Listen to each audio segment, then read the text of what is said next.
The ticket was taped to the windshield at 2:47 p.m. $150. Expired meter. Vehicle parked for 4 hours in a 2-hour zone outside Rhode Island Hospital Cancer Center. Jessica Rivera, 14, sat at the defendant's table, clutching the citation.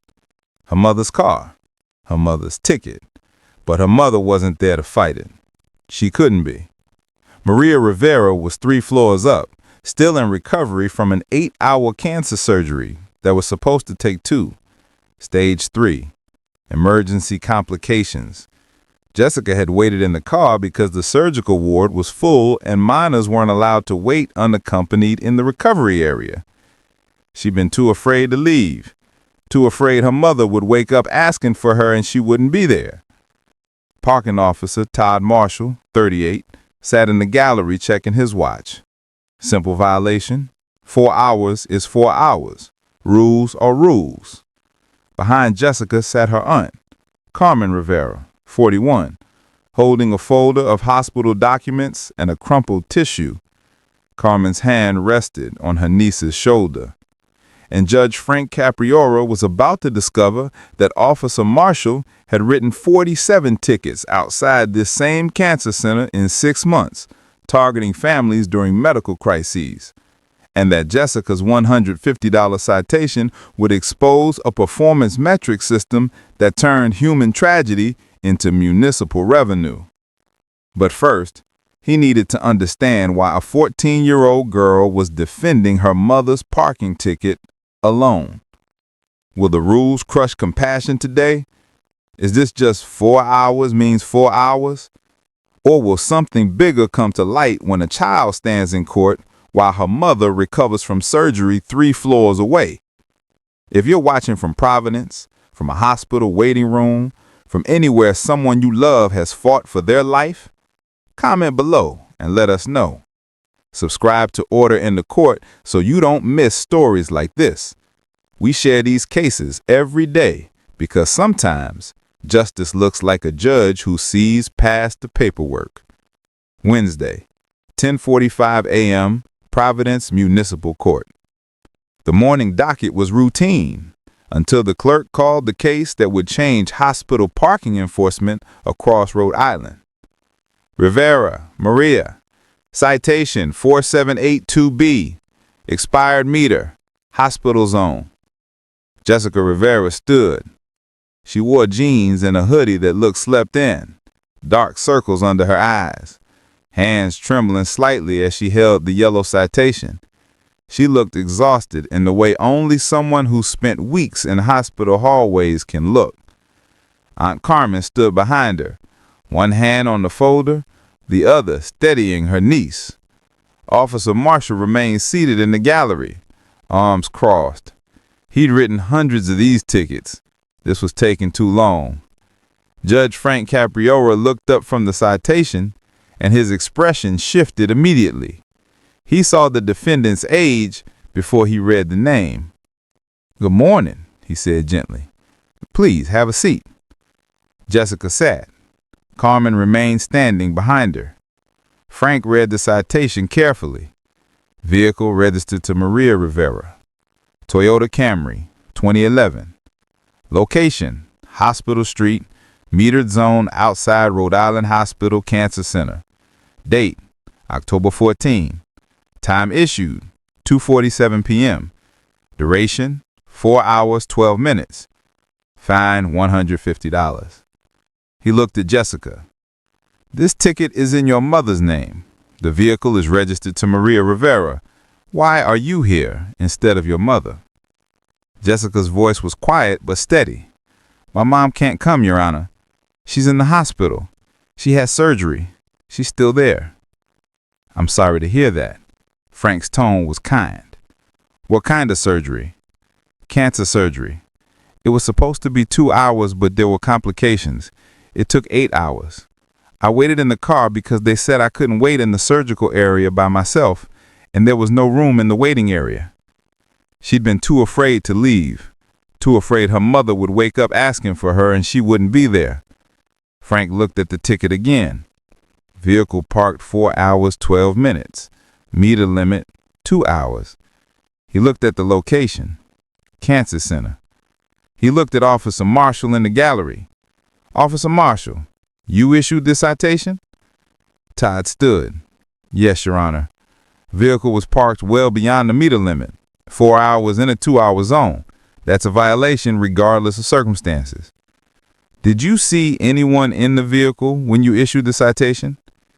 I saw a kid in the back seat. Looked like she was on her phone. Doesn't change the violation. You saw a child alone in a car for 4 hours outside a hospital and you wrote a ticket? Todd's tone became defensive. My job is to enforce parking regulations, not investigate why people overstay. If everyone had an excuse, meters would be meaningless.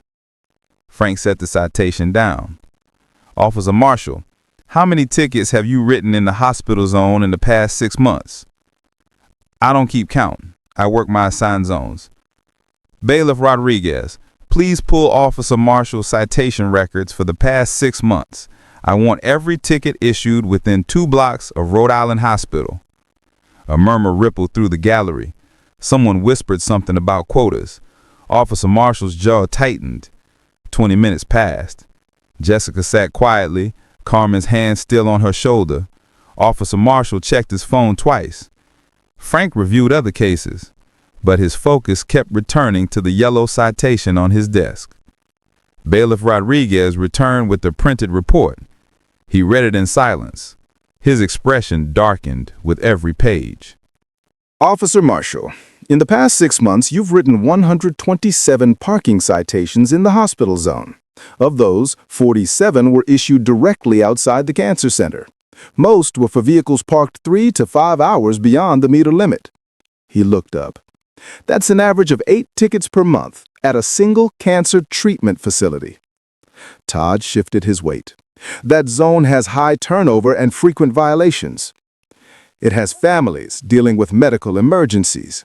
Frank picked up his phone. Bailiff, please connect me to the patient advocate office at Rhode Island Hospital. I'd like to speak with them on speakerphone. The gallery was silent now. Jessica looked at her aunt, confused. Carmen squeezed her shoulder. The call connected. A woman's voice filled the courtroom. Patient advocate office, this is Susan Chen. Miss Chen, this is Judge Frank Caprio from Providence Municipal Court. I have a case here involving a parking citation issued outside your cancer center. Can you tell me the typical duration of appointments and procedures at that facility? Susan's response was immediate and detailed. Initial consultations run 2 to 3 hours. Chemotherapy sessions range from 3 to 6 hours, depending on the protocol. Surgical procedures can take anywhere from 2 to 8 hours, sometimes longer if there are complications. We always advise families to expect procedures to run longer than scheduled because medical situations are unpredictable. And parking availability? Susan's frustration was audible. It's a nightmare, Your Honor. We have 40 spaces for a 200-bed facility. The meters outside are 2-hour maximum. We've been requesting that the city extend the time limits or create medical validation zones for years, but nothing has changed. Meanwhile, families get ticketed while their loved ones are in surgery or undergoing treatment. It adds financial stress to what's already the worst time of their lives. Thank you, Miss Chen. Frank ended the call and looked at Officer Marshall. You've been systematically ticketing families during medical emergencies. The hospital's own patient advocate confirms that cancer procedures regularly exceed 2 hours, sometimes by 6 hours or more. You knew vehicles parked outside that facility likely belonged to families dealing with life-threatening situations. Did you ever check with the hospital before writing a ticket? That's not part of my protocol. Did you ever ask yourself why a child was sitting alone in a car for 4 hours? I'm not required to investigate circumstances. The meter limit is 2 hours. The vehicle exceeded that limit. I wrote the citation. You wrote 47 of them at a cancer center. A voice from the gallery, quiet but clear. My husband had chemo there last month. I got a ticket. I was inside holding his hand while the drugs made him sick. I paid it. I didn't know I could fight. Another voice. My mother. Surgery. 6 hours. $150 ticket. I paid it. Frank raised his hand gently. I understand. Please, let's continue on the record. He turned to Carmen. Miss Rivera, you have documentation from the hospital? Yes, Your Honor. Admission records, surgical reports, timeline of that day. Frank reviewed the documents. His expression grew colder with each page. October 14, 10:23 a.m. Maria Rivera admitted for emergency surgery, tumor rupture, internal bleeding, life-threatening. 10:45 a.m. Jessica Rivera, age 14, informed she cannot remain in surgical ward, minor, unaccompanied, liability restrictions, waiting room at capacity, advised to wait in vehicle or return later. 11 a.m. Surgery begins, estimated duration 2 hours. 2:47 p.m.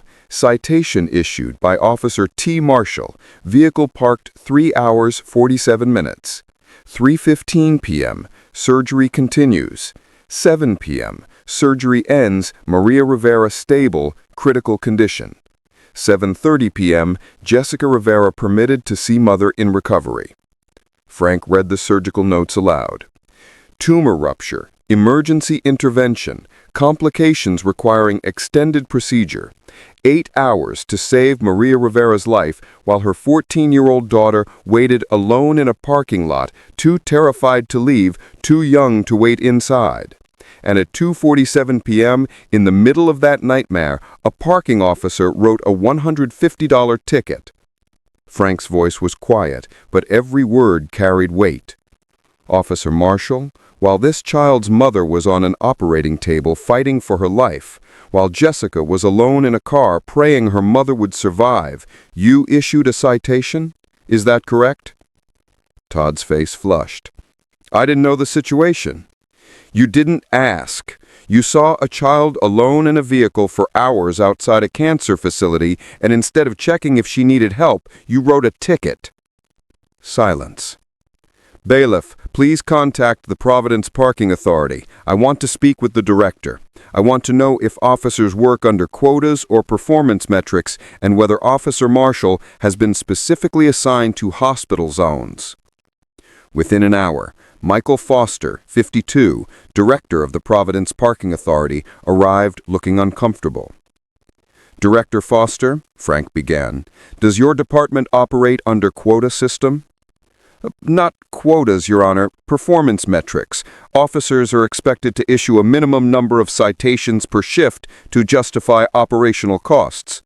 How many? 15 citations per 8-hour shift. And Officer Marshall?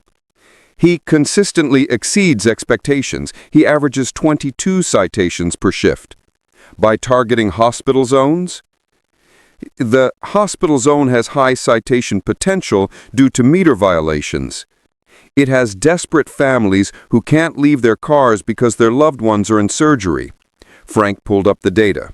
47 tickets outside the cancer center alone. Average fine $150. Total revenue $7,050 from families dealing with cancer. How much of that revenue factors into Officer Marshall's performance evaluation? Officers receive annual reviews based on citation numbers. It affects their standing and eligibility for advancement. So he's incentivized to write tickets regardless of circumstances, to target families during medical crises because they can't move their vehicles, to ignore common sense because performance metrics matter more than compassion? Michael had no response. Frank's decision was immediate and unequivocal. This citation is dismissed. Jessica, you and your mother owe nothing. He looked at Director Foster. I am ordering a review of all 47 citations issued by Officer Marshall outside the cancer center in the past 6 months. Families who paid those fines are to be refunded in full.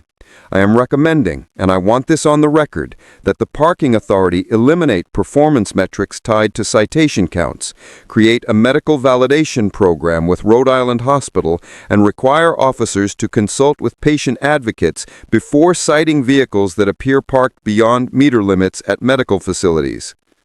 He looked at Officer Marshall. You are suspended pending an internal investigation into whether you deliberately targeted vulnerable populations. He turned to Jessica. His voice softened. Jessica, I'm sorry you had to go through this while your mother was in surgery. You did nothing wrong. Your mother did nothing wrong. This system failed you, and that's on us, not you. Jessica's eyes filled with tears. "Thank you, Your Honor. We couldn't afford the $150. Mom's medical bills are already over $60,000. I didn't know what to do." Carmen pulled her niece close. 3 weeks later, Officer Todd Marshall was terminated. The internal investigation found he had strategically targeted hospital zones because they generated high citation volumes with minimal effort. Cars parked beyond meter limits, drivers inside unable to feed meters, easy revenue. He'd known most vehicles belonged to families in crisis. He'd shown no discretion. In his termination interview, he showed no remorse. "I enforce the rules as written. If the city wanted exceptions, they should have put them in writing." The other 46 families who'd received tickets outside the cancer center were contacted, all fines refunded. Many had paid months earlier, unable to fight while caring for loved ones undergoing cancer treatment. One woman, Patricia Morrison, had paid her $150 ticket the same week her husband entered hospice. "I didn't have the energy to fight. My husband had days to live. A parking ticket was just one more cruelty in a series of cruelties." She got her money back. Small comfort, but something. The city of Providence faced public pressure to reform. Within 2 months, changes were implemented. Meters near hospitals extended from 2 hours to 4.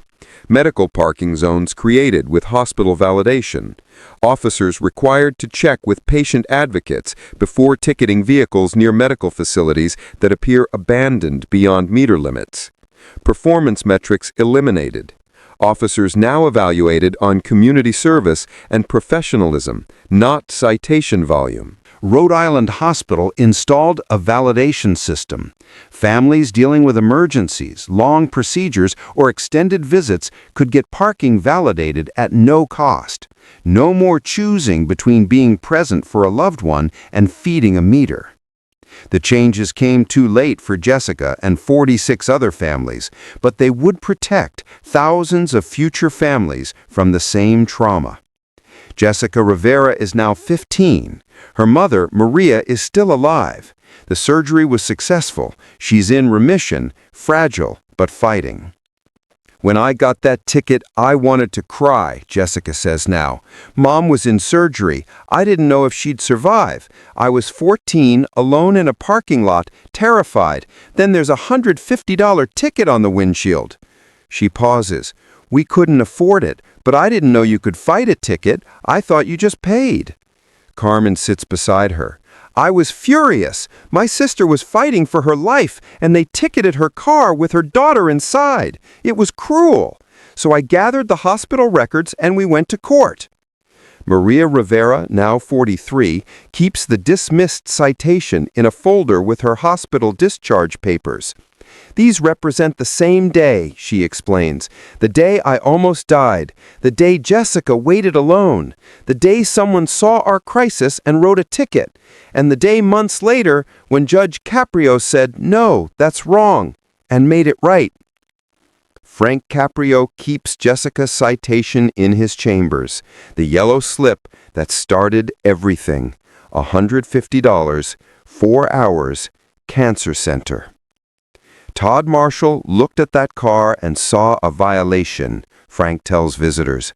"I looked at the same citation and saw a 14-year-old girl waiting to find out if her mother would live.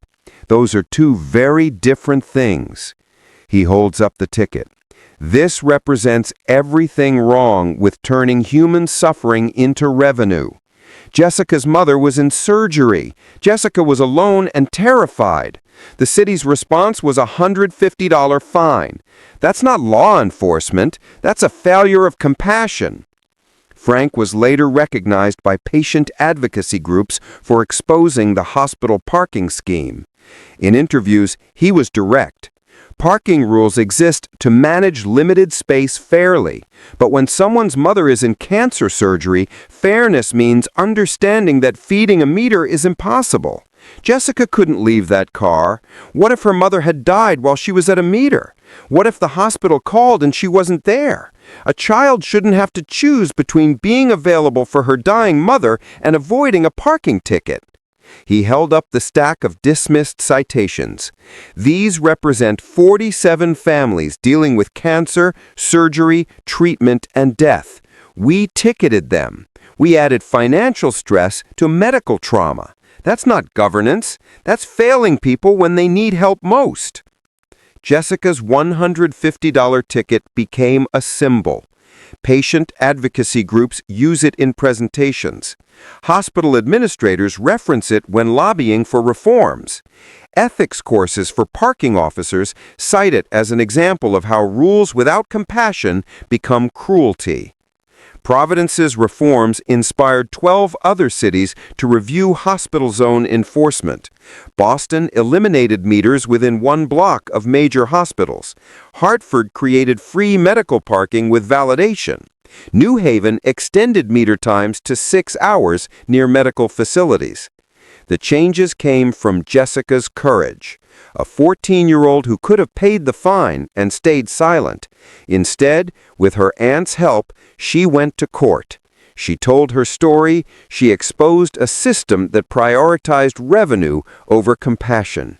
And Judge Frank Caprio listened. His courtroom proved that day that parking citations aren't just about rules, that a child waiting for her mother isn't a violation, that sometimes the most important thing a judge can do is see the human suffering behind the paperwork. Rules exist to serve people, not punish them. Compassion isn't an exception to justice, it's the purpose. What do you think? Should cities create medical parking zones near hospitals? Should officers who ticket families during emergencies face consequences? Share your thoughts. Subscribe to Order in the Court for more stories where justice sees people, not just violations. Dramatization for storytelling and education, not legal advice or reporting.